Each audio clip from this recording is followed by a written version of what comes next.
요한계시록은 시작하면서부터 7교회에 주시는 말씀입니다. 자, 그 7교회 가운데서도 이기는 자에 대한 기대가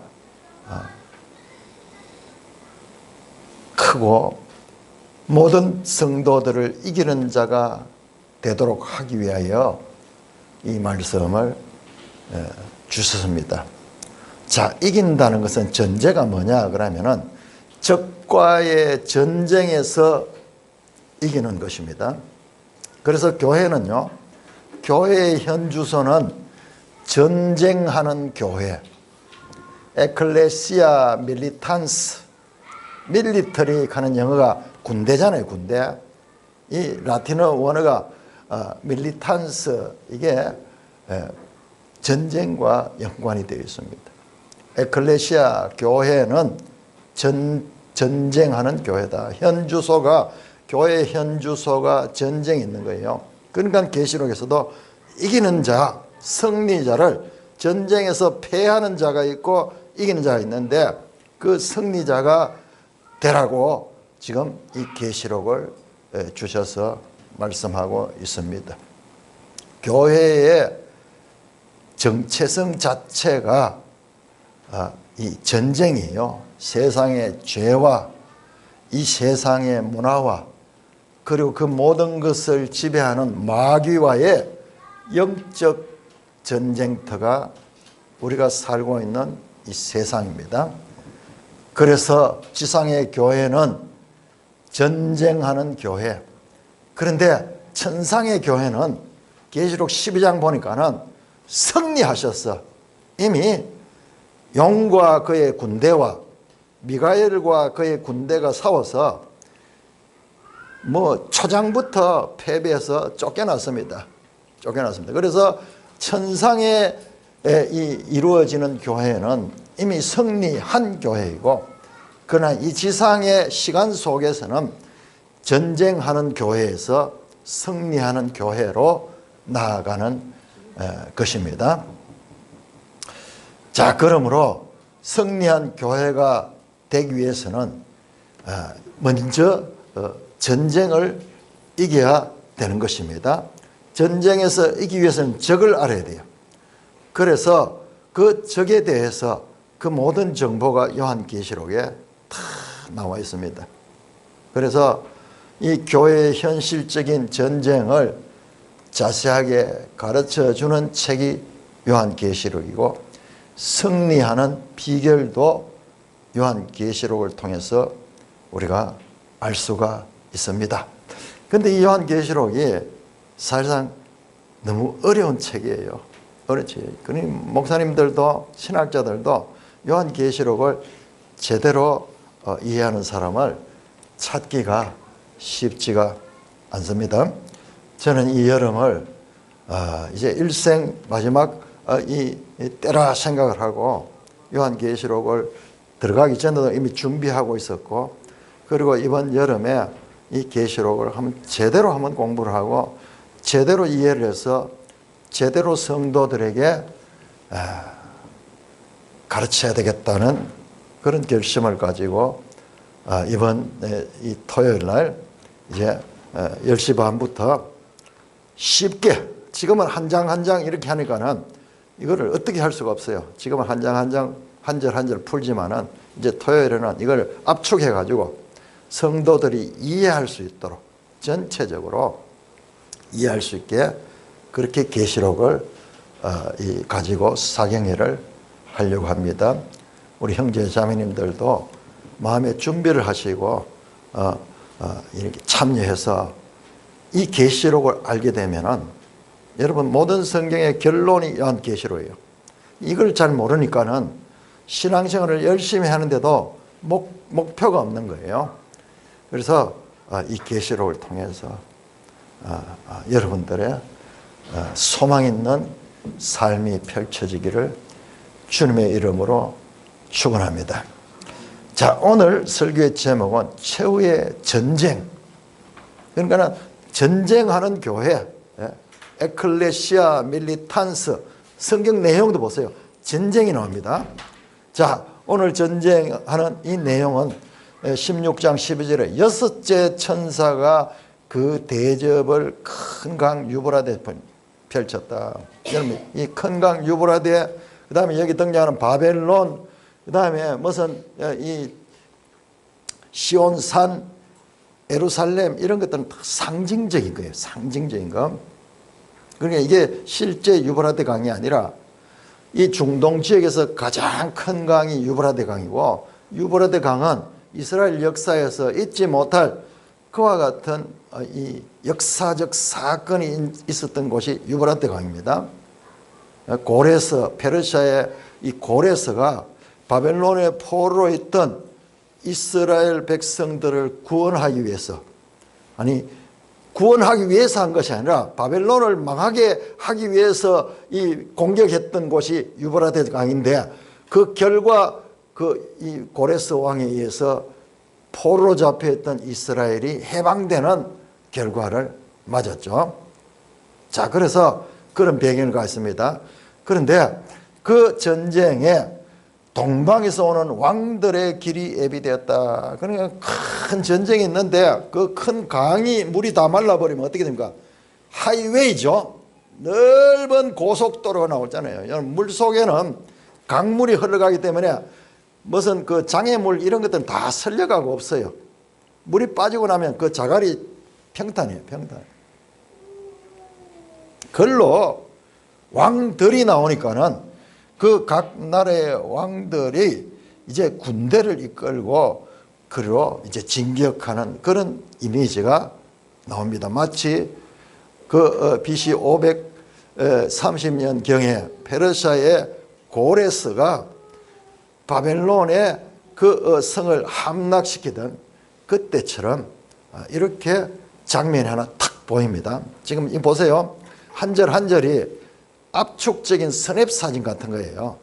장면 하나 딱 보여주고, 그 다음에 13절은 내가 보면 겉으로는 이 왕들이 이렇게 군대를 끌고 오는 길이 마련된 것 같은데, 그게 또 보니까는 개구리 같은 새 더러운 영이 용의 입과 짐승의 입과 거짓 선지자의 입에서 나왔다. 그러니까는 현실적으로는 이 땅의 왕들이 군대지만은 그 배경에는 영적으로 보면은 이 용과 그다음에 짐승과 거짓 선지자가 새 더러운 영이라고 했습니다. 더러운 영. 여러분 성경에서 귀신 나올 때는 항상 예수께서 말씀하시기를 이 더럽고 악한 귀신아, 이 더러운 거예요. 그래서 14절에 보면 그들은 귀신의 영이라. 악령들. 자, 이적을 행하여 온 천하 왕들에 가서 하나님 곧 전능하신 이의 큰 날에 있을 전쟁을 위하여 그들 모으다. 이 악령, 악의 삼위일체가 기적을 행하면서 온 천하의 왕들, 세상 만국의 왕들을 모으는 거예요. 모으는데 왜 모으느냐? 전쟁하기 위해서. 하나님 곧 전능하신 이의 큰 날에 있을 전쟁, 어마어마한 전쟁, 그 전쟁, 마지막 전쟁이에요. 마지막 전쟁. 이 전쟁이 이거는 인류의 이 멸망이 오는 그와 같은 전쟁. 그러면서 군대를 쫙 모으는 장면을 하나 탁 보여줍니다. 자, 배후에 악령들이 있는, 그러면서 군대를 쫙 모아가지고 그 전쟁을 대적하기 위해서, 누구? 하나님을 대적하기 위해서 군대가 모으는 장면이 나옵니다. 그런데 15절에요. 갑자기 뜬금없이 15절 같이 읽어서 시작. 보라, 내가 도둑같이 오리니 누구든지 깨어 자기 옷을 지켜 벌거벗고 다니지 않으며 자기의 부끄러움을 보이지 않은 자는 복이 있도다. 지금 어마어마한 전쟁이 일어나려고 막 준비를 하고 있는데 누가 말했는지 어디서 나오는 소리인지 알 수 없는 이 말씀이 선포가 되는 것이에요. 자, 이걸 빼뿌리 나면은 다시 16절에 보세요. 새 영이 누굽니까? 바로 13절에 나왔던 영, 짐승, 거짓 선지자, 즉 귀신의 영. 이 새 영이 어디로? 아마겟돈이라는 곳으로, 아마겟돈, 하르마겟돈, 우리 매일 성경 거기 주석이 나오죠. 아마겟돈은 머깃도의 언덕, 하르하는 게 산이거든요. 그러니까 머깃도 가는 것이 여기 이스라엘에 전쟁이 많이 펼쳐졌던 그런 평야지대예요. 요시아 왕이 여기서 죽었잖아요. 그래서 이 머깃도 전쟁처럼 이스라엘에서 대표적인 큰 전쟁이 많이 있던 그 장소가 바로 이 히브리어로 하르마겟돈, 하르머깃도라는 뜻이에요. 하르머깃도, 머깃도의 사람의 왕들을 모으더라. 야, 여러분 14절에도 모으더라. 그 다음에 16절에도 모으더라. 여기에요. 수나게 가는, 수나게라는 단어인데 회당 가면은 수나고게 가거든요. 모이는 곳, 모이는 곳. 그러니까 지금 모으고 있는 장면이에요. 모으고, 자, 뭐 하기 위해서 모읍니까? 전능하신 이의 큰 날에 있을 전쟁을 한판 벌이기 위해 가지고 어마어마한 온 세상의 군대들이 모이고 있는 장면이 보여요. 자, 그 다음에 그 내용이 그러면 모아가지고 뭐 했단 말이야? 그 이야기 없어.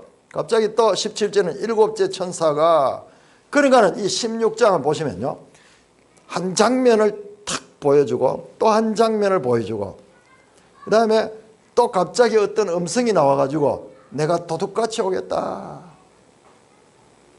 그 다음에 다시 군대가 모이는 장면이 나오고 있습니다. 그러니까는 되게 이 한 절 한 절이 압축적인 의미를 축약하고 있는 거예요. 그래서 이게 무슨 말인가? 이제 아마겟돈 그러면은 여러분들 많이 들어봤죠? 세계 마지막 전쟁, 아마겟돈 전쟁, 영화 같은 것도 막 나오고 그래서 있는데 영상 한번 띄울 수 있습니까? 영상 준비됐어요? 예. 아마겟돈 그러면은 이건 보니까 영화 내용이 뭐냐 하면 우주 전쟁이야. 막 외계인이 막 침입 들어와가지고 그래 싸우는 전쟁 뭐 그런 것들로 나옵니다. 아마겟돈. 예. 또 뭐 이런 2025년도 아마겟돈.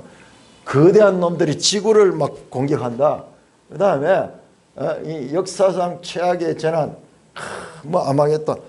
왜냐면 성경에서 나오는 이야기인데 성경 내용하고 전혀 달라요. 이런 것들.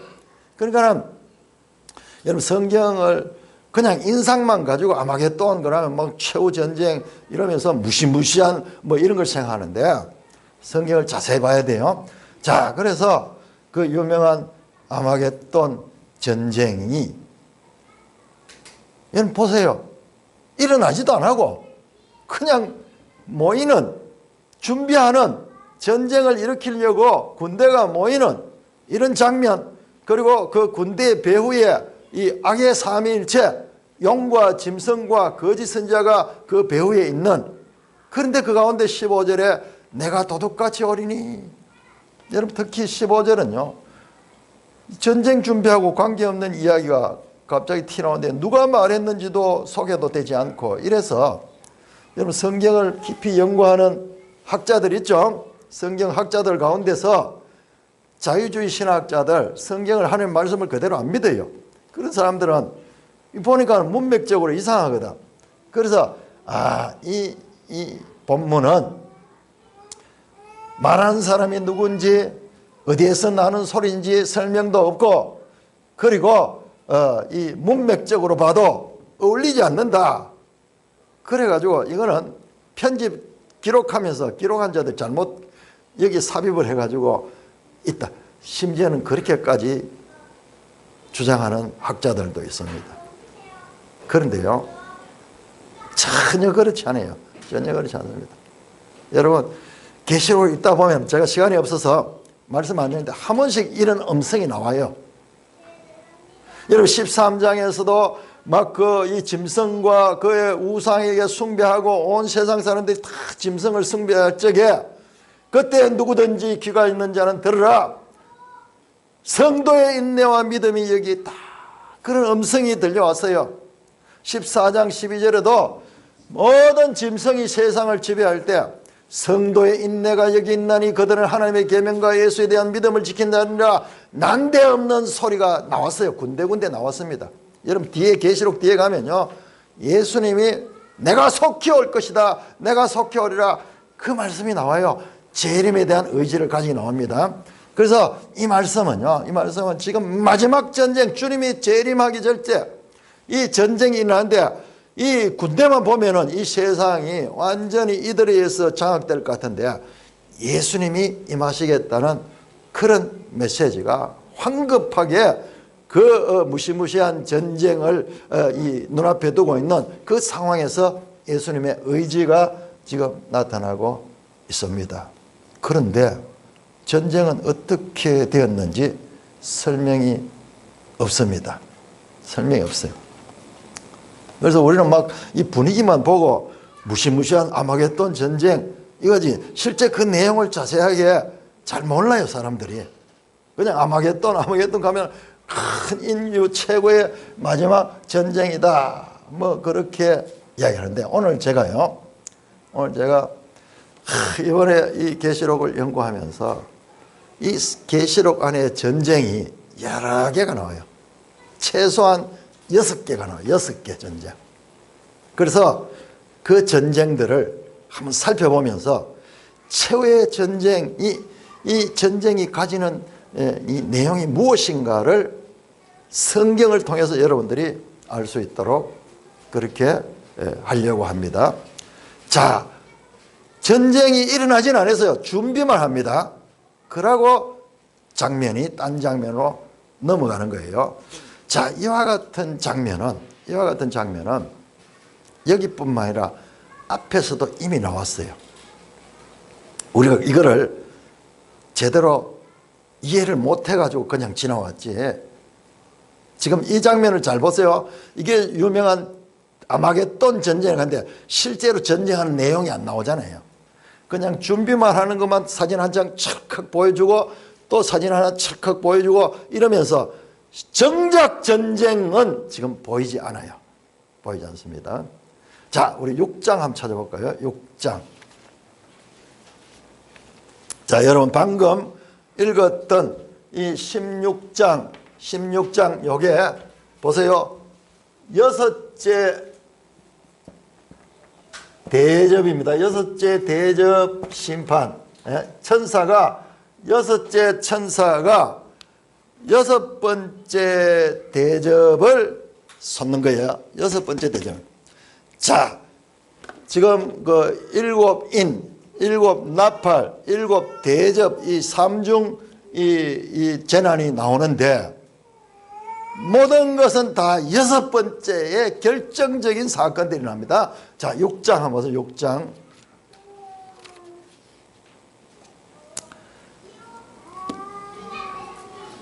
6장 12절부터 6장 12절부터 보세요.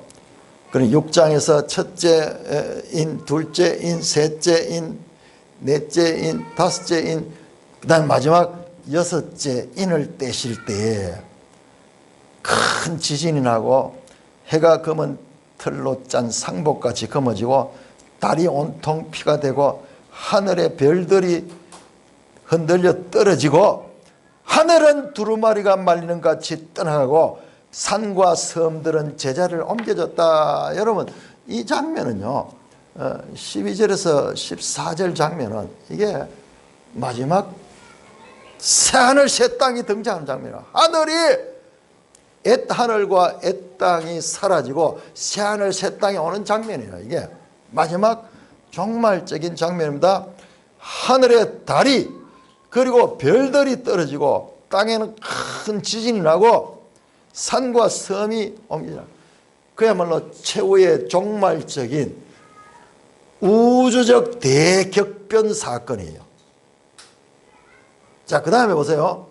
15절에서 17절. 자, 12절에서 14절까지는 이와 같은 우주적, 이와 같은 재난이 일어나는 것이 나오고, 하늘, 별, 달, 해. 그 다음에는 사람들이 나와요. 15절에서 17절에는 그때에 사람들의 입장을 보여줍니다. 15절에 땅의 임금들과 왕족들과 장군들과 부자들과 강한 자들과 모든 종과 자유인이 굴과 산들의 바위에 숨어 있습니다.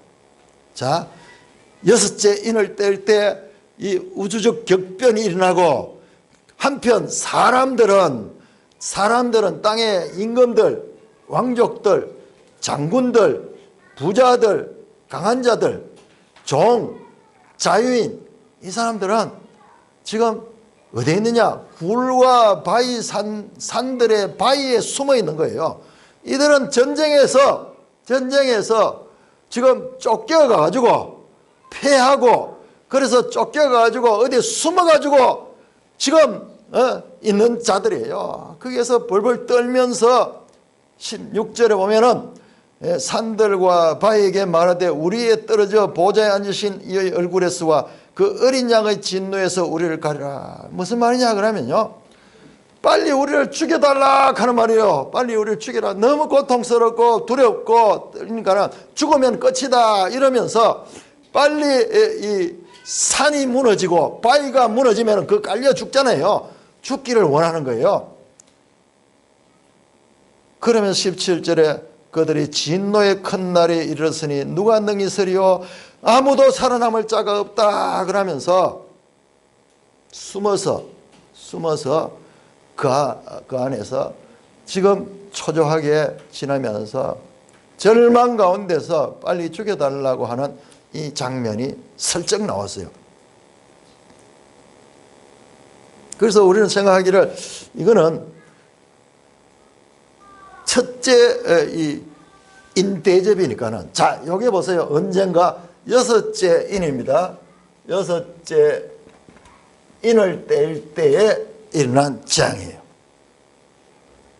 이게 또 앞에 나오고 이러니까 별 생각 없이 봤는데, 이번엔 제가 보니까요, 이게 마지막 최후의 장면이에요. 그래서 이 온 세상 새하늘 새 땅이 올 적에 하늘과 땅은 다 사라지듯이 지금 새하늘이, 지금 하늘이 두루마치 말려가고, 그다음에 해가 빛을 잃어버리고, 그리고 별들이 떨어지는 이 우주적 대격변 장소, 사람들도 여기에 구체적으로 나오죠.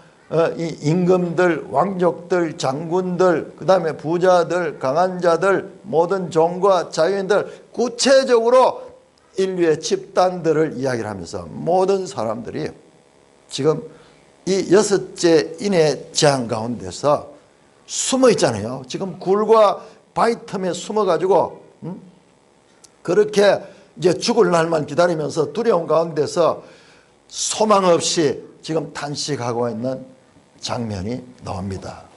굳이 이 장면을 이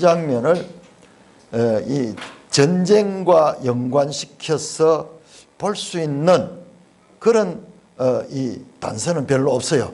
그렇지만은 이들이 지금 숨어 있다, 바위 틈에 숨어 있다 뿐만 아니라 저 19장에 가면요, 딱 요 사람들이 다시 등장해요. 딱 요 사람 등장하는데, 요 사람들이 누구냐? 자, 우리 19장 한번 가볼까요? 여러분 할 수 있으면은 매일 성경 하고, 그다음에 성경을 펴가지고 19장과 연결해서 볼 수 있으면은 19장 17절 18절을 딱 이 6장 15절하고 6장 15절하고 계시록 19장 18절하고를 딱 대조를 해보면요, 자, 19장 18절 한번 볼까요? 19장 18절 우리 한번 같이 읽겠습니다. 시작. 왕들의 살과 장군들의 살과 장사들의 살과 말들과 그것을 탄 자들의 살과 자유인이나 종들이나 작은 자나 큰 자 모든 자의 살을 먹으라. 여기는 이제 바로 앞에 전쟁 장면이 나옵니다. 전쟁에서 이들이 패해가지고 새들이 와서 그 시체들을 뜯어먹는 장면을 시체를 뜯는다. 그런데 여기에 나오는 사람들이 19장 18절에 나온 사람들이 여기에 이 계시록 6장 15절에 나오는 임금들, 왕족들, 그 다음에 장군들 똑같죠. 그 다음에 장사들로 되어 있는데 이 장사들이 여기에 보면은 이 6장 15절은 강한 자들하고 같은 원어예요. 히스큐로스. 여기 원어적으로 같음이에요. 여기 장사는 그냥 상인을 가리키는 게 아니고 강한 자들, 힘 있는 자들. 요 6장 15절에 나오는 그 강한 자하고 같은 존재예요. 제가 이걸 비교하는데 자유인들, 종들 똑같아요. 지금 6장 15절에 숨어서 그렇게 두려움 가운데 떨고 있던 사람들이 지금 19장에서는 이제 전쟁에서 죽습니다. 그 시체를 새들이 와서 뜯어먹는 장면이에요.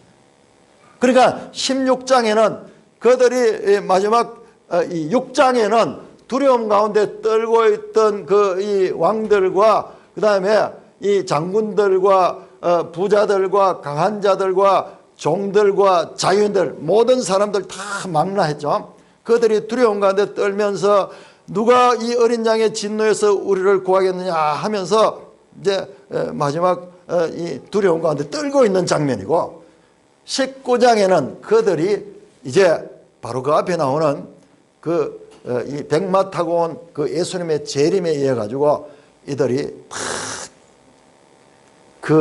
이 입에서 나오는 검에 의해 가지고 다 죽는 거예요. 다 죽음을 당합니다. 자, 19장으로 한번 다시 넘어가 버려야 되겠네요. 자, 19장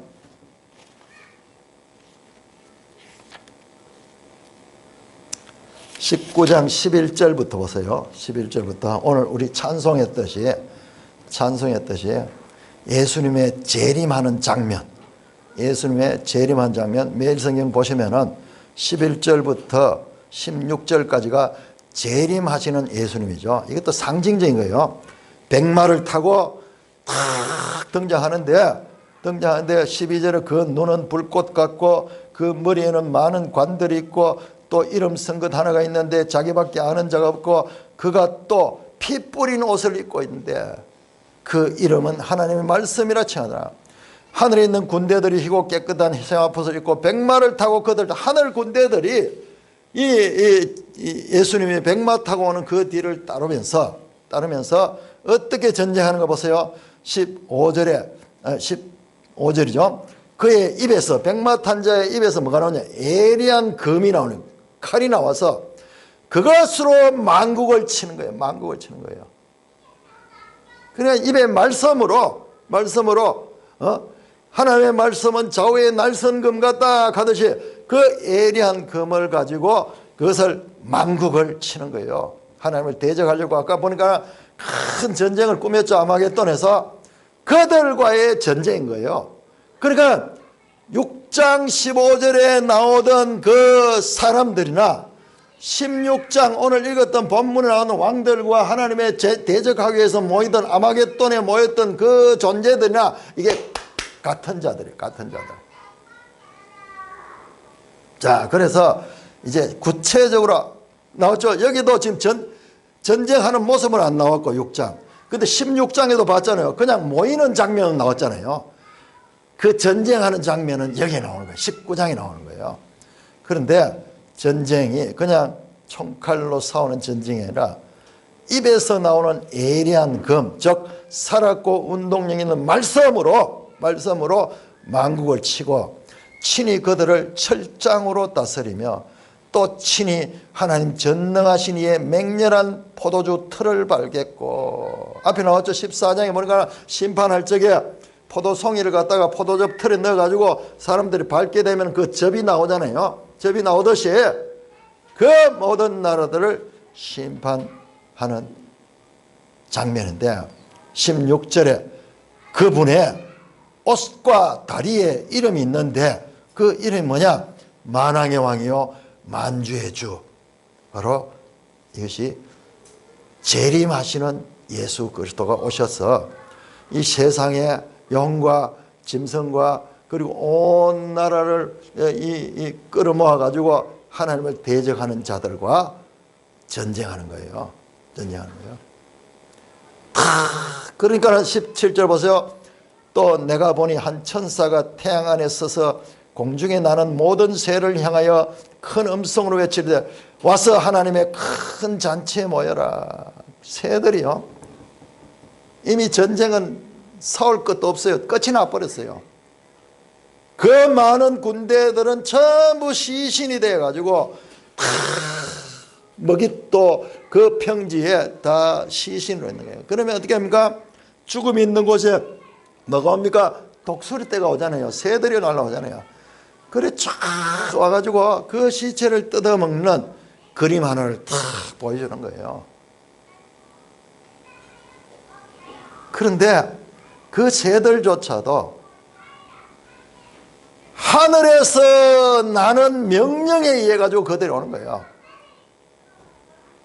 새떼들이 와가지고 그 먹잇도 광야에 그 수많은 시신들을 와서 뜯어먹는, 새들이 대잔치를 벌인 거예요. 이게 최후 전쟁의 결과를 보여주는 상징적인 장면이에요. 천천만만의 시체가 누굽니까? 아마겟돈에서 그 용과 짐승과 거짓 선지자 귀신의 영의 부추김을 받아가지고 하나님을 대적하기 위해서 모였던 그 군대들이 시신이 됩니다. 19절에 보니까 또 내가 보니 그 짐승과 땅의 임금들과 그들의 군대들이 모여 그 말탄 자와 그의 군대와 더불어 전쟁을 일으켜다가, 자 여기에 이제 중요한 게 나옵니다. 자 앞에서는 이제 사람들이 죽었는 거고, 이제 이 모든 것들을 뒤에서 배후 조정하던 누굽니까? 용과 짐승과 거짓 선지자였죠. 그 가운데 보세요. 20절에 짐승이 잡히고 또 그 앞에서 표적을 하는 거짓 선지자도 함께다. 자, 악의 삼위일체 가운데 이 두 무리, 짐승과 거짓 선지자가 이 전쟁에서 잡힙니다. 그래서 어떻게 되는가? 그에 대한 설명이 나옵니다. 이 짐승과 거짓 선지자가 했던 일은, 이는 짐승의 표를 받고 그의 우상에게 경배했던 자를 표적으로 미혹하는 자라. 13장에서 나왔던 그 내용이에요. 이 악의 삼위일체 가운데 이 둘을 산채로 유황불 붙는 못에 던져 넣고 그 나머지는 말탄 자의 입으로 나오는 금에 모두 죽으며 모든 새가 그들의 살로 배불리더라. 말탄 자는 앞에 나왔던 그 예수님의 재림 모습이에요. 재림에서 나머지 그를 따르는 모든 자들은 그 입에 나오는 그 금에 의해서 다 죽고 새들이 와서 그 시체들을 다 뜯어먹는 최후의 장면의 이 결과까지 보여주는 것은 19장이에요. 그런데 6장에서 그 굴 속에 숨어가지고 막 두려운 가운데 떨면서 있던 그 무리들, 그 다음에 오늘 우리가 봤던 16장에 그 아마겟돈에 온 세상 왕들이 모이던 그 무리들, 참 하나님을 대적하는 무리들입니다. 그들과의 이제 그 준비하는 장면만 나오고 하나는 두려워하는 장면 나오는데, 실제적으로 전쟁 장면은 19장 11절에서 21절에 여기에 나오는 겁니다. 앞에서는 그냥 슬쩍슬쩍 장면을 보여줬고 이 19장에 가서 그 모든 것들을 자세히 보여주고 있습니다. 최후의 전쟁에서 예수 그리스도가 재림하시면서 이 모든 악의 세력들을 진멸합니다. 자, 이 모든 악의 세력의 배후는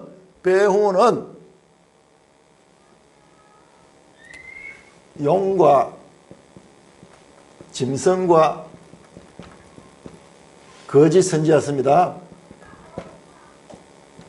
자, 오늘 이 19장 전쟁에서 둘이가 제거됐어요. 짐승과 거짓 선지자가 어디로? 불못으로 추방됐습니다. 여기 나올 수 없습니다. 여기는 죽음도 없어요. 영원토록 고통받는 이곳으로 둘이가 이제 지명수배자, 모든 악을 동원해서 하나님을 대적하며 군대를 동원하던 그 모든 악의 배후가 되는 이 짐승과 거짓 선지자 둘이가 이제 제거됐습니다. 이제 한 놈 남았죠. 한 놈, 용이 남았습니다. 이 용이 모든 것의 제일 원인자예요. 이게 뱀이고 마귀고 사탄이라고 12장 9절에서 설명됐던 그 존재입니다. 자, 한 명 남았습니다. 자, 20장 8절로 넘어갑니다. 20장 8절. 20장 7절부터 10절까지 나오는데, 자, 여러분, 전쟁이 최소한 6개 나온다 그랬잖아요. 근데 그 전쟁들이 전부 다른 전쟁이 아니고 제가 보니까 같은 전쟁이에요. 같은 전쟁. 그래서 제가 계시록을 하면서 계속 반복되는 것이다. 이 계시록을 지금까지는 그렇게 해석 안 하고 그냥 시간 순서대로 전쟁 나고 또 있다가 또 전쟁 나고 또 전쟁이다 또 계속 전쟁 나는 이야기밖에 없어서, 그게 아니고 같은 전쟁이 반복적으로 보여주는 거예요. 그리고 최종적으로 가서는 이제 이 전쟁이 끝이 나는데, 그게 최후 전쟁의 모습인데, 자, 7절부터 20장 7절부터 교독 한번 해볼까요? 7절부터 10절까지입니다. 천년이 참에 사탄이 그 옥에서 놓여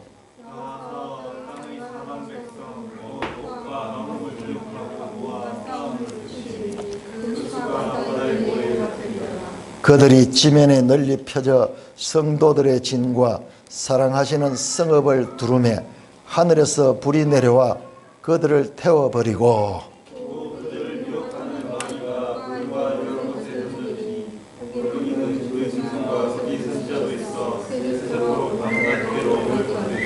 자, 이번에 보세요. 8절에 보니까는 땅의 사방 백성, 마귀가, 사탄이 나와가지고 땅의 사방 백성 곧 곡과 마곡을 미혹하고 모아서 싸움을 붙인 자. 자, 모으다. 앞에 16장 14절과 16절에 나왔던 모으더라 똑같이 이 세력도 땅의 사방 백성, 즉 곡과 마곡, 이것은 에스겔 38장에 나오는데 이 세상에 하나님을 대적하는 세력 전체를 가리킵니다. 그들을 미혹해서, 마귀가 하는 짓은 항상 속이는 거잖아요. 사람들을 에덴에서 그 아담을 미혹했던 그 뱀인 거예요. 그래서 계시록 마지막에 또 미혹하러 나오는 거예요. 그래서 어떻게 했냐? 모아가지고 뭐합니까? 그 수가 바다모래 같아 엄청난 그 군대를 가지고 어디를 공격하느냐 보세요. 9절에 그들이 지면에 널리 퍼져 성도들의 진과 사랑하는 성을 뚫었다. 성도들, 교회, 그리고 사랑하는 성, 그 예루살렘 성, 이거를 두르고 최종적으로 이들의 공격 목표가 교회인 거예요. 교회를 공격하려고. 와, 이제 교회는 풍전등화 같은 이와 같은 위기에 놓였습니다. 그런데 어떻게 합니까? 하늘에서 불이 내려와 그들을 태워버렸다. 누구?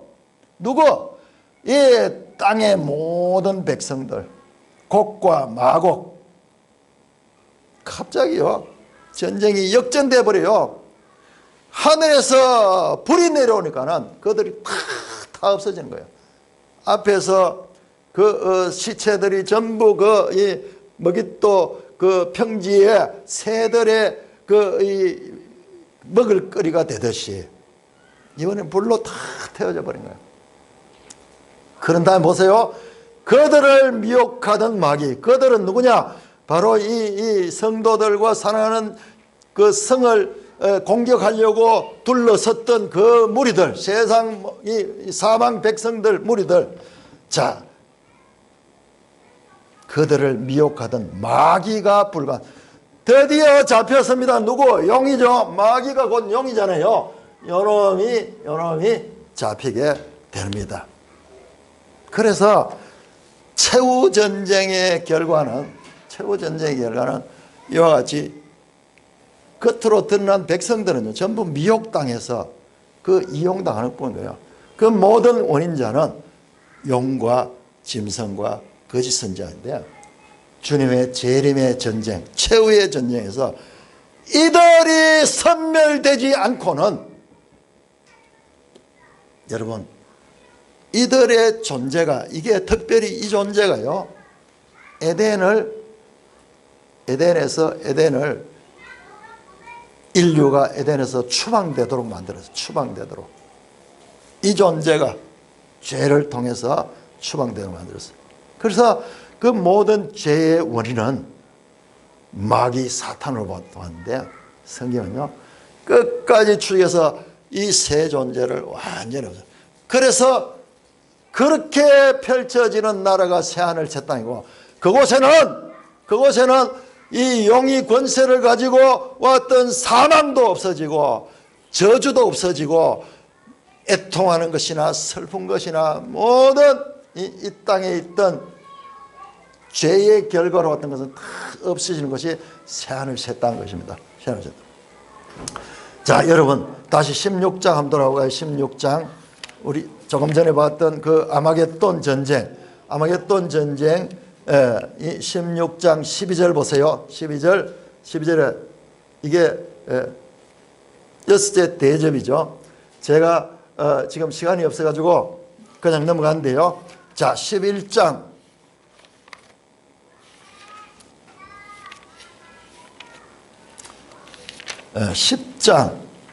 10장 아니다, 9장이다. 9장 13절 보세요. 9장 13절. 자, 9장 13절 뭐예요? 여섯째 천사가 나팔을 붑니다. 나팔. 자, 그러니까는 여기 또 유브라데 강이 나와요. 유브라데 강. 아까 16장에 나왔던 14절에 큰 강 유브라데에 결박한 네 천사를 놓아주라. 그러니까는요 16절부터 보세요. 어마어마한 군대가 나와요. 마병대 수는 2만만은 2억이라. 군대가 그들이요 말 타고 그 다음에 막 무기를 가지고 불과 연기와 유황을 가지고 군대가 모이는 장면 나와요. 모이는 장면.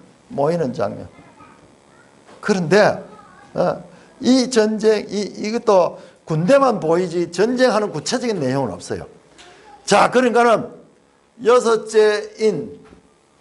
여섯째 나팔, 여섯째 대접, 이것이 최후의 전쟁의 모습을 보여주는 거예요. 그런데 다른 게 아니라 같은 전쟁이에요. 같은 전쟁을 그렇게 보여주는 거예요. 그 결과 용과 짐승과 거짓 선지자가 완전히 재결되는 것이고 제거되는 것이고, 여러분 이게 보세요. 이게 뭐냐? 666이잖아요. 666. 여러분 일곱째 나팔은요. 자, 11장 15절부터 보세요. 자, 여러분 이 일곱째 나팔은 뭐냐 그러면은 15절에 일곱째 천사가 나팔을 불매 하늘에서 큰 음성이 나서리래 세상 나라가 우리 주와 그리스도의 나라가 됐다. 그가 세상. 사실상요 일곱째 나팔은 마지막 나팔이고, 이때 이제 세상이 예수님이 재림하고 이 하나님 나라가 이 땅이 전부 하나님 나라로 연합되는 거예요. 연합되는 거예요. 연합되는데 요걸 내용을 너무나 짤막하게 해놓으니까는 이게 뭔지 잘 모르는 거예요. 사람들이 봐도 잘 몰랐는 거예요. 자, 여기에 뭐냐? 최후의 심판이 있어요. 18절 19절에 보시면은 18절 19절에 뭐야? 이방들이 분노하며 주의 진노가 내려 죽은 자들을 심판하시며 종 선지자들과 성도들과 작은 자든지 큰 자든지 주의 이름 기억하는 자에게 상 주시며 또 땅을 망하게 하는 자를 멸망시키다. 이게 뭐예요? 상 받는 사람이 있고 벌 받는 사람이 나오죠. 이게 최후의 심판이에요. 그런데 이 장면을 너무나 짤막하게 스냅 사진같이 찍어놔놓기는 봐도 이 장면이 뭔지 몰랐는 거예요. 자, 여러분, 이 심판의 특징이 보세요. 18절에 죽은 자들을 심판하는 거예요. 죽은 자들. 그 죽은 자들 가운데는 믿는 자도 있고 믿지 않는 자도 있어. 두 무리가 여기 다 나옵니다. 자, 그래서 그 무리 가운데 상 받는 자가 있고 또한 멸망받는 자도 있습니다. 여러분, 이 심판도 아니 여기 또 심판이 있고 14장에 가면 또 알곡 추수, 그 다음에 이 포도 추수 또 심판 나오거든요. 나오고, 그리고 이 심판도 여러분, 자, 20장 한번 나와서 20장 11절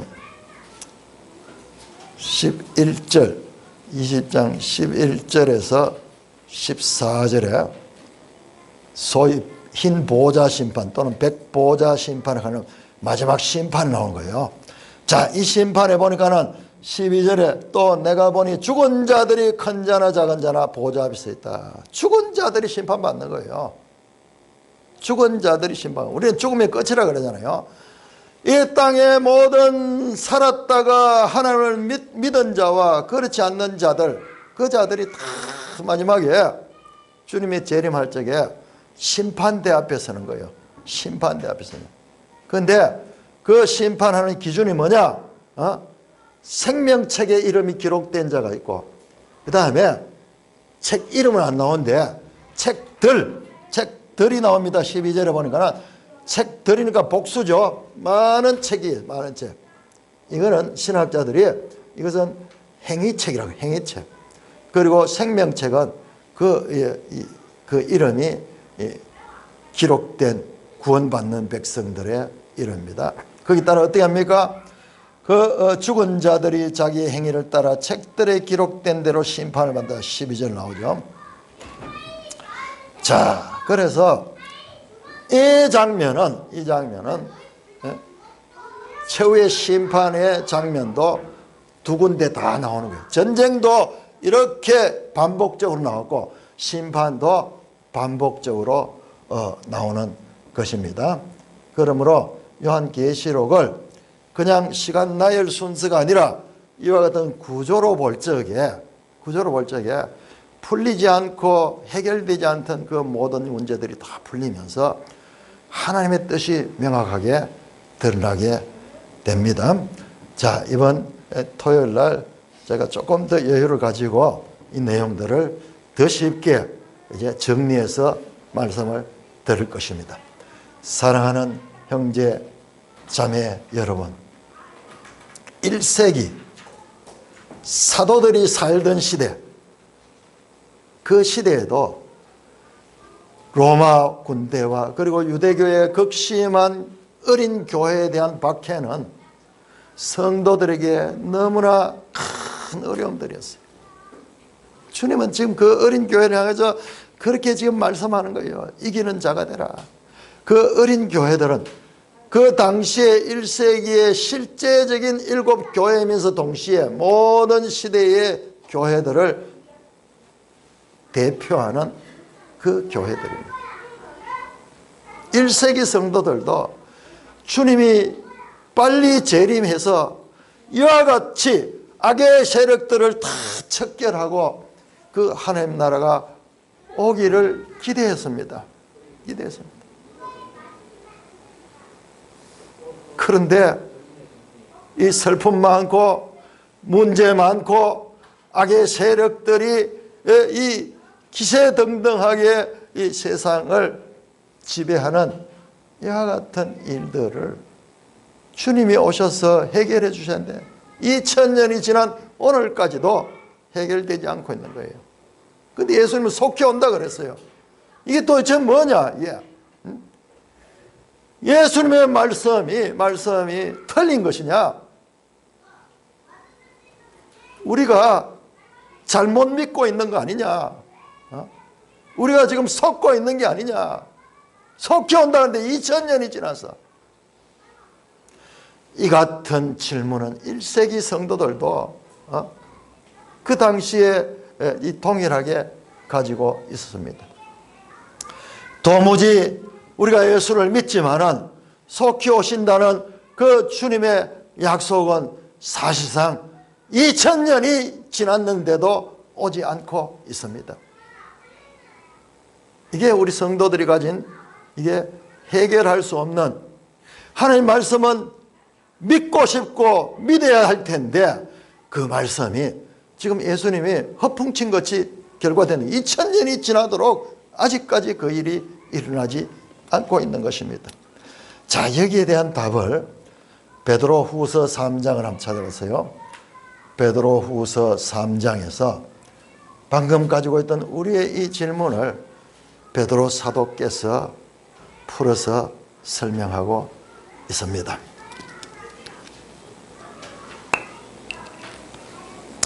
베드로후서 3장 3절에서 13절까지인데 제가 읽으면서 간략하게 설명하겠습니다. 베드로후서 3장 3절입니다.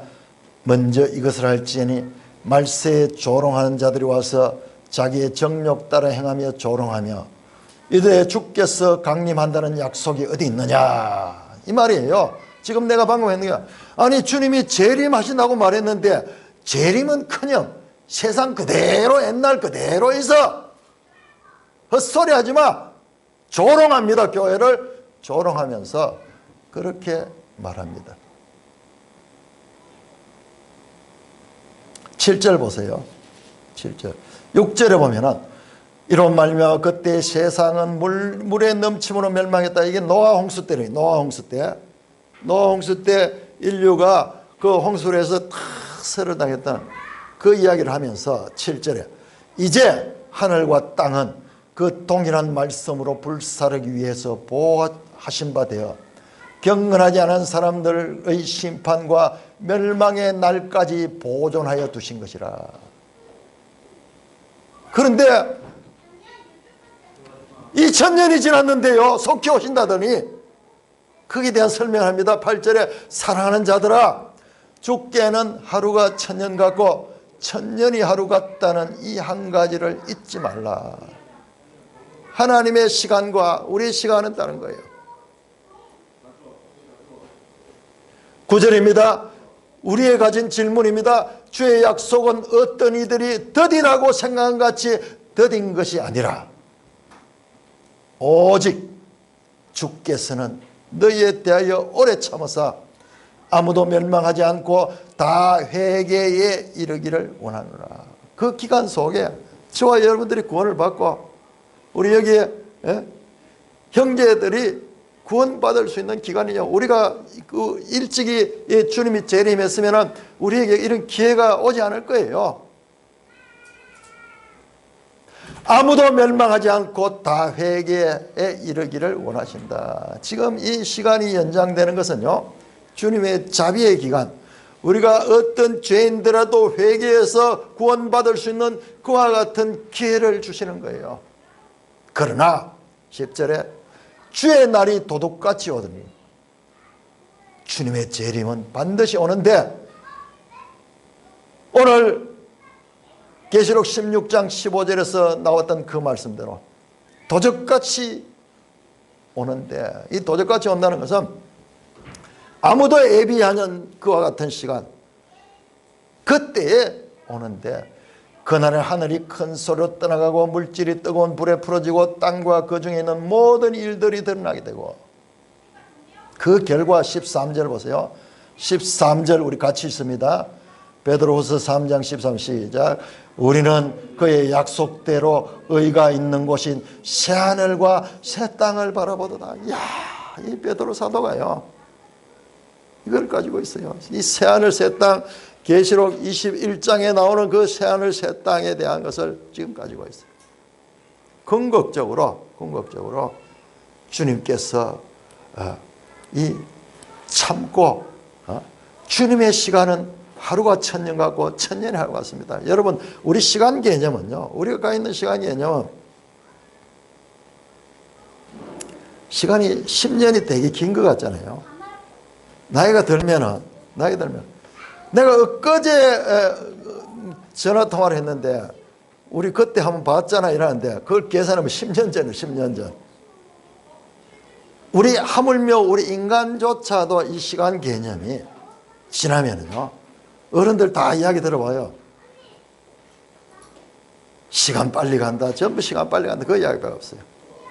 하나님의 시간 안에서 우리가 그 약속을 기대해야 되며, 궁극적으로 이와 같은 자비를 허락하여 주신, 빨리 재림하지 않고 지금도 그 재림이 지체되는 것은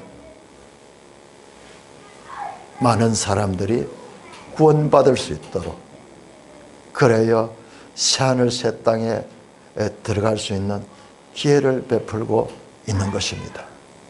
언제 그 날이 있는가, 이것은 아무도 모릅니다. 예수님도 모른다 그래요. 아버지만 아신다고 그렇게 말씀합니다. 이 주님의 비밀, 그 날에 대한 비밀은 하나님의 전략적 비밀입니다. 뭐냐, 이 날을 알면은요, 아는 것이 복이 되지 못해요. 차라리 모르니까는 우리가 언제든지 자기 시대에 그 날이 올 줄로 생각하고 믿음을 지킬 수가 있는 것입니다.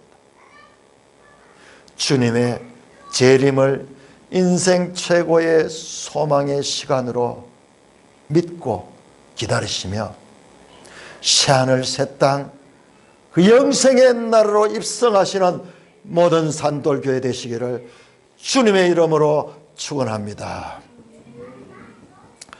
오 하나님 아버지, 은혜를 감사합니다. 참으로 하나님께서 요한계시록을 통하여서 하나님의 구원의 계획에 관한 그 뜻들을 우리가 알아들을 수 있도록 반복적으로 자세하게 설명해 주셨는데, 우리가 깨닫는 것이 둔하고 우리가 보는 눈이 둔했습니다. 부족한 종에게 참으로 이번 기회 요한계시록을 통하여 이전보다도 훨씬 더 밝히 뚜렷하게 주님의 뜻을 알 수 있게 하심을 감사를 드립니다. 우리 모든 성도들이 아버지 하나님, 이와 같은 계시록을 통해서 말씀하시는 하나님에 대해서 바르게 알고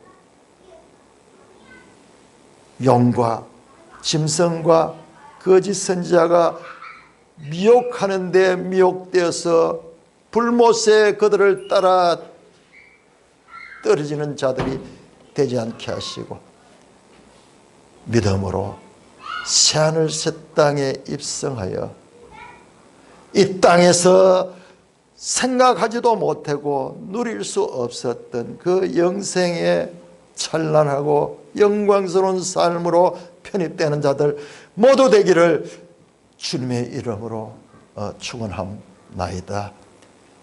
우리 주 예수 그리스도의 이름으로 기도드리옵나이다. 아멘.